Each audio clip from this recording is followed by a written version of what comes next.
Hey everybody and welcome back. I am Titan9 and I am sorry for the long absence on the channel. I've been, I'll admit, I had a little bit of burnout in the format. I've been playing a lot online and in person, and, it was exciting and fun at first, but the meta really settled down to 4 decks, and that got old pretty quickly. And my burnout came at a bad time because the LA Regionals were coming up, and that was one I had signed up for pretty early on, so I was sort of annoyed at myself that I wasn't really giving myself a lot of proper time to train and things like that. Anyway, I'll skip a lot of that. I'm excited for GD2 coming out. I'm hoping it opens up a lot of play patterns and new decks to come in, and I'm excited to start brewing that, and you'll get to see some of those fun new deck ideas coming up soon. But until then, I wanted to talk about the Newtype challenge I won. So from the title of the video, I have nothing super exciting to report from the LA Regionals. As I said, I had the burnout. I sort of switched last minute to the aggro deck just because I had early success with aggro. At the Beta Regional, I won with a version not that dissimilar from this. Obviously, some of these cards didn't exist back then, but so I am comfortable in this play pattern. I know how to do it pretty well, even against blocker-heavy decks. So blue-white, I won a different new type with, so obviously that was kind of in the back of my mind, but I didn't want to play 10 rounds straight. There was no top cut in that event. You had to go undefeated the whole time. You had to go 9-1 to make top 8. So with blue-white, a lot of my matches probably go 20 minutes, maybe more, and I just didn't have the headspace, especially with the burnout. And ultimately, I got paired up against some blue-purple players in the LA tournament, and they just were drawing the things that they needed to. My first opponent had 4 bases between their hands and shields in the first 6 turns of the game, and that's just it's tough to deal with. And, the timely pilots and pairings, like, what are you going to do? It's a high variance game. I sort of knew that going in, and I hadn't prepared as well as I could have, so I sort of took my lumps. But they had Newtype Challenge side events there, and so I played in one of those with the same deck, because I know the deck is good. And I did, in fact, win that one. Got another aerial for my view. Last time I won with the blue-white, so I liked being able to win another one with a different deck. And I thought, since I've been getting asked some questions about how to play aggro, people, they see that the deck is good, but they don't do well with it against the blocker decks. They want to know why, what they're not thinking of straight. So I thought that would be a good opportunity to showcase it here and demonstrate the power of what it can do. This deck that can win the Newtype challenge. It has this particular deck list, I think, won the Dallas event regional as well, or something very close to this. But I wanted to describe an earlier list I had at the very beginning of the format. You'll see no card draw. In those early videos, I was very anti-Show of Resolve. And you'll see from the clickbait title, we're going to examine that choice again. But I had a lot of 1-drops here, right? I had 8 1-drops, because you're an aggro deck, you want to go first. I know some people don't realize that, but you do want to go first. So I wanted to have turn 1 plays. I wanted to be able to have good curve filler, because on turn 2, on 3, when you can play these, you want to make sure you can play something else, so I gave myself more opportunities with that. And it was more focused on tackling the high maneuver of char and get extra char resources, and since you have these level 1s, you don't mind discarding them to Gelgoog. So that was what you could do at the beginning of the format when people didn't know kind of how things were shaking out. Decks weren't really solidified yet, things weren't solved. When the format's in that kind of flux, at the time, I think it was correct to not play Show of Resolve, because it was a lot easier to win by turn 5 or effectively on turn 5. Right now, green-white is going full blockers and just trying to hold on to dear life until they can get to wing 0. Blue-red has gotten really great at pinging down your little units and getting aggressive themselves. Blue-white, obviously, has a lot of great tools. And it certainly has more since ST05 with the 3/2 Zawart that can attack, albeit a turn later as a level 3. They can go heavy on blockers now too. So your games are just naturally going longer. It doesn't mean aggro's not viable. Now you do have opportunities to play Show of Resolve and not have it feel bad. Sure, it's not the best when it is in your opening hand, as sadly the second place, the runner-up, I'm not sure how they did it rankings-wise, because his match win percentage might have been tanked by something later on, so he might not have technically gotten second in the official rankings. But anyway, the person who lost in the finals on aggro, they had 2 of these in their opening hand, and I think 2 of these Corsicas. They had a very unfortunate mulligan that Whether or not it was necessary is not something we're going to debate here, but there are times like that, but more often than not, like this is a deck that mulligans very well, because if you do see one or a couple of these in your opening hand, you have so much redundancy over here of stuff you do want to draw, you're not likely to see it because you get to draw the next 5 before putting the first 5 back. So since the game's going later, you do sort of want Show of Resolve because you constantly want to have 4 to 6 units out on the field at a given time and make your smart trades with that. I'm also, as you can see here, I didn't have any anxious here because level 4 was not something I wanted to deal with outside of the Gelgoog, but now that the games are going longer, you are sort of priced into playing more higher end units, and this 3/3 body is actually kind of nice a lot of the time, but also having these 8 pings is key. In my Newtype games, being able to pluck off opponents' units, super huge. So big fan of that. No Razel. We're doing Rick Dom instead. Losing Razel sort of hurts me in my soul, because I love that card so much. But you just need to help get over the finish line, and Rick Dom does that, because you're going to need to do a lot of trading sometimes. And putting an Amuro or Char on this thing can do some major work too. Full Corsica, I think the old list had 3, yeah, and it's sort of a Siege Ploy. I was tinkering with Siege Ploy, but you just want the bodies. Like, if you can get around things effectively with your bodies. Maybe in the Shenlong kind of version that wants to go a little bit bigger and a little more control-y, like that deck takes better advantage of Siege Ploy. But here, this is the way you want to go. There's a reason why it hasn't changed that much. Some people play the one Miser's Gelgoog. I think the second Show of Resolve is just more useful.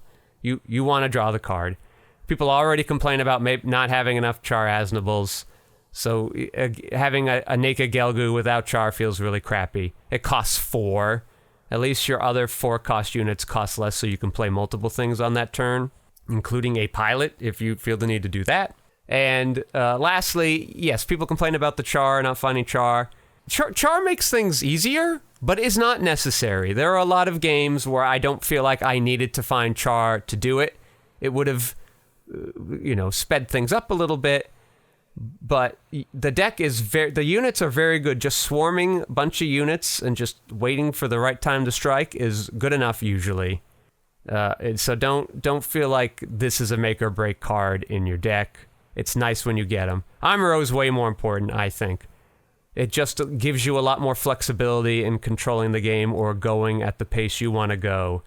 Char Aznable can help one unit out. Amuro theoretically could help all your units out. So Amuro definitely more important, but again, don't need him to win. But you are more favored, probably in any matchup, if you see, 1 to 3 Amuro, or 2 to 3 Amuro. 1 obviously is good, but 2 to 3 makes it very hard for your opponents to do much to stop you. All right, so what are we going to play against today to test it out? Well, I thought we'd do a rematch of the LA Finals. And I actually know the player who put this deck together. He and I have played quite a number of times. He's a good player, obviously. Our games are always super tight and lots of fun, and we always kind of do some fun tricks on each other. So happy to give his list a shot. I don't agree with a lot of the choices they made. I'm glad it worked out for him. I'm glad the bracket aligned in his matches, that he was able to take advantage of the choices he made. But like bird mode, if you've seen my other videos on the wing decks, various forms of it, I'm off bird mode. I don't like it. And if I'm an aggro player, I'm very happy to see this from my opponent. Now, the player says he likes sort of putting a hero on the Wing Gundam and getting trade against aggro. Sure, he kills 1 unit, but it just doesn't seem like a very effective turn. Like, this Sword Strike is a lot better against aggro and can usually take out 2 units at the same time, really blow up my tempo. The Launcher Strike makes sense to me. Freedom I don't love either. I think he mentioned this was to help him in the blue-white matchups and even the mirror. Even when I play blue-white, I don't like playing this card. I like Unicorn or Justice if I'm feeling spicy. Striker Pack obviously is pretty normal. I'm glad he put 1 Hawk of Endymion in there. That certainly is going to help against the aggro matchup, and it's nice to have an extra link for this, and you don't have to use Kira, because Kira has so many other units that he can pair onto.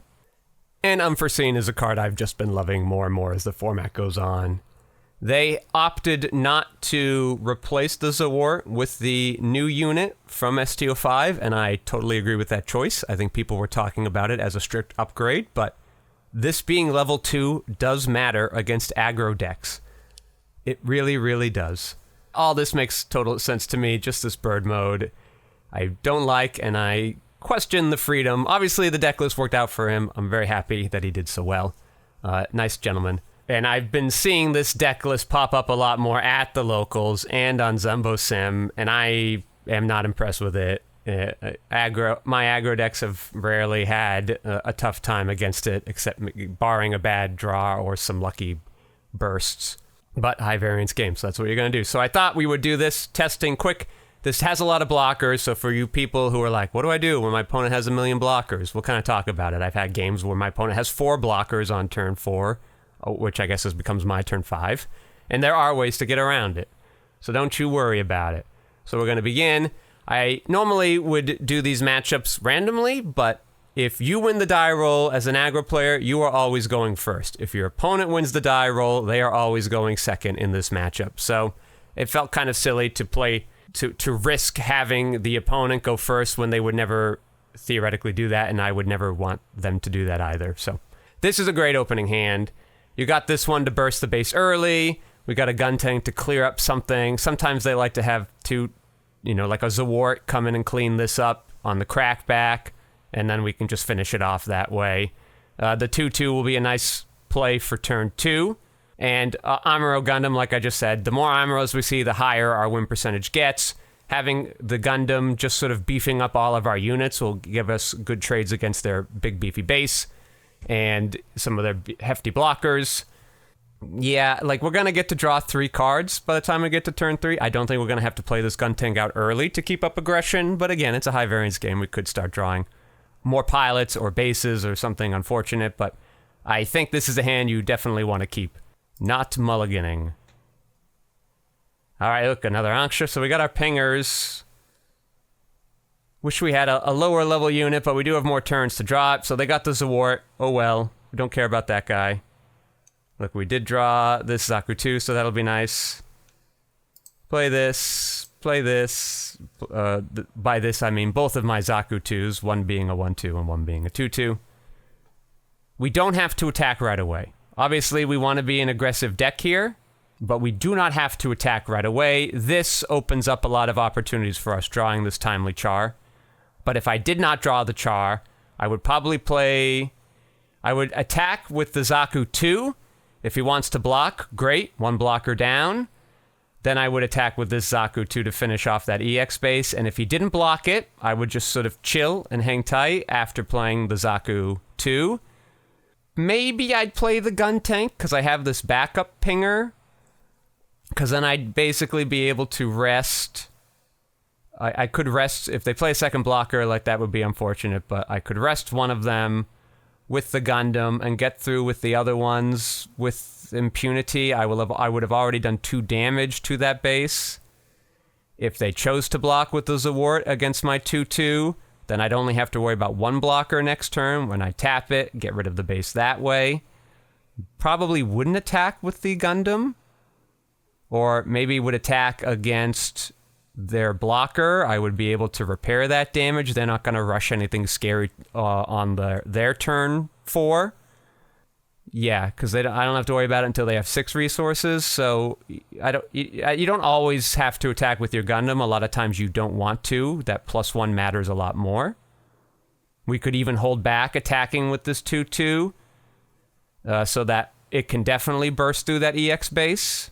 So there's a lot of things you can consider here. You don't have to just go sideways every turn. But because we have this high maneuver, I'm going to at least get through with this thing. And even if they kill it on the following turn, I'm going to get a unit out of it. It's the 3/1 token making Zaku 2, Char Zaku 2. So now I will attack with my Zaku 2 here. Actually, do I want to do that?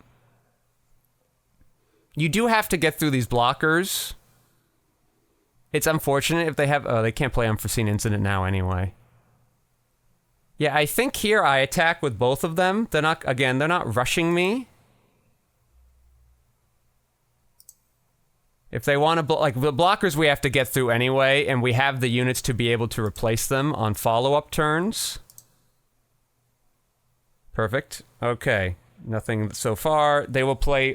They could play 2 blockers if they wanted to, but then that loses their EX resource, which is fine with us because it slows them down a turn. All they did, though, was play a base and dig for more blockers, presumably. So here we have our Amuro to get through this EX base. We could try, so we could be risky here. Theoretically, our opponent, instead of... Does this say they have 7 EX resources? That is actually... Oh, no, that's their deck. That's not their EX resources. Did they use their EX resource? Oh, the computer used it to get that Zawart out early. Oh. So they could have 2 blockers next turn with their 4 resources. It's unlikely because they didn't have any to play last turn, and I think they would have played 1 instead of that unforeseen incident, just to do what they can to keep this base alive. So I could not worry about playing Gundam right now, because there's nothing to tap. I could just instead play 2 more units, and I could still finish it off, the base off, with these 2 attacks this turn. They're not going to rush me with anything next turn. And then we can just, if they play another base, we do have the Amuro to get rid of it. If they play a blocker, we have a way to tap it. So I think that is probably the way to go. So let's finish off the EX base here. We need to attack with both of them. The Char is nice, but it doesn't make things 6 like Amuro does. Or really, it's the ST Gundam that does that. Because on my turn, on my opponent's turn, it is only a 5/5/5. All right, we're going to play this other Zaku too, and we're going to play the Anksha. They're both the same. The Anksha has the benefit of hitting harder and being more expensive, so that next turn, if I wanted to, I could play Gundam, Amuro, and the gun tank. It just lets me be flexible. The bigger body's obviously also nice too. Normally, I like to save the pingers to finish off units, but we're just in such a good... Oh, I forgot. Yeah, it's so stupid. Forgot about that link. That was dumb of me. But it's still okay. Yeah, I'm so used to Death Scythe and stuff like that. Yeah, this was stupid. I should have played around this. Because I'm going to get to kill off that base next turn with the Amuro anyway. So, but here's the thing. So now if I had my Anksha now, I'd get to double ping it and clear it off for value, and I don't have to throw a unit in its way. Unfortunate, but here's where we are now. He was nice enough to give me a unit, though, so I'll take that. It was the only other target he could use to attack, so it makes sense he'd want to attack it. I'm going to trade into the Sword Strike first. You have to remove the Sword Strike as soon as possible. I don't want to do it before he can play blockers. I don't want to hit his shields and accidentally give him a 3/3 blocker off a striker pack to make it much harder to do the trade. I want to throw away this Char Zaku too, because if he ever gets to bounce it by playing another one or doing an Ale Strike in Akira next turn, I just want to make sure I'm going to get value out of it and not give him free value for his bouncing targets. So we're making sure we get rid of this one first. We're making sure the token does a noble sacrifice. Okay, and now we can attack, because we will determine if we want to play our units at which units we want to play. They are not going to be able to wing us next turn. The worst they can do is I'll attack us. They did get the base. So in that instance, I am going to play the Amuro, so I can finish that base off in 1. It's because they have so few shields. We're going to get them down to 1 shield left, and we're going to have 4 units on board next turn. If that happened and they still have 4 shields left, I wouldn't do it. I would just wait and save it for a moment when that Amuro is going to get a lot more value and just play out a bunch of little units there. But since we are close to the end and this Zaku 2 is going to get rid of yet another shield, we're going to take advantage of that while we can. And we're going to play the Zaku 2 that gets +2 when it attacks, because we get some extra hits off if they get another shield or another blocker or something. Yep, so here's that hero Yui play he gets to do. He gets to kill my Amuro. Normally, I don't like to attack with the Amuro if I can avoid it, so that I can leave it standing up and doing some good things here. So they are tapped out. Or which is to say, they have no resources open for you non-Magic players out there. We have 3 units. So they can block 1, but as long as there's not a striker pack in there or a base, and they've already used 2 of them, we're in a pretty good shape here to win. An unforeseen incident there would be annoying as well. And if they do survive somehow, we're going to get to gun tank whatever they block with the Lefrith, because all of my units are doing 3, and that's why it was good to play the Zaku 2 that is a 1-2 natively versus the one that's a 2-2 for a reason just like this. So we will attack with that one first, hoping that it will block, because this is the one I would rather have die. Just because on a crackback, it's really unfortunate. All right, let us go attack the shield. All right, excellent. I am going to play the gun tank just out of spite that Lefrith and kill it dead, and then I'm going to kill my opponent. But if they lived, they'd block 1 and killed it, but we would have gotten to play the gun tank, the Zaku 2, and the other Zaku 2. We drew another one of the 1-2s. And they would have, if they had an isle, they could bounce a thing, attack another thing, but we still are able to get through with the wide units we had. It wasn't the best showcase of the game. Like, if they had found more blockers, that might have been fine. But again, it's not like the blue-white lists that go all in on blockers with perfect strikes and the new Grazi. It only has the 7 on those early turns. And maybe you get lucky and find an isle later. But they also have Sword Strike, which is a great anti-aggro tech. And they did get to use it very effectively because I stupidly played into it. But even then, we were able to go wide around it to keep that from being too big of a problem. And then you got to Hero Bird Mode our Gundam too, but again, that didn't matter because we had them so close to death from our early attacks. Their hand wasn't super great, a lot of pilots, and the Wing Zero. They did throw 1 away to the unforeseen incident, but there are 3 more in the deck. But he was so far away from getting to play it.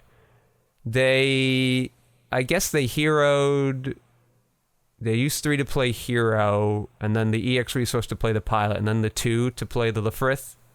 Yeah, that makes sense. You got to get rid of that Gundam. I was just like, oh, why didn't they put a Kira on the Lefrith? That'd be super beefy. But they didn't have the resources to. They had to play that Zaward early. So that's what you can do. Just don't... I didn't get to super duper showcases here, and aggro is going to change soon, so we'll kind of retouch on that example and touch on things like tempo and things like that in the future. Kind of more fundamentals of the card game rather than specific matchups itself. I think that'll be more fun content for me to create. I hope it's more fun content for you to watch.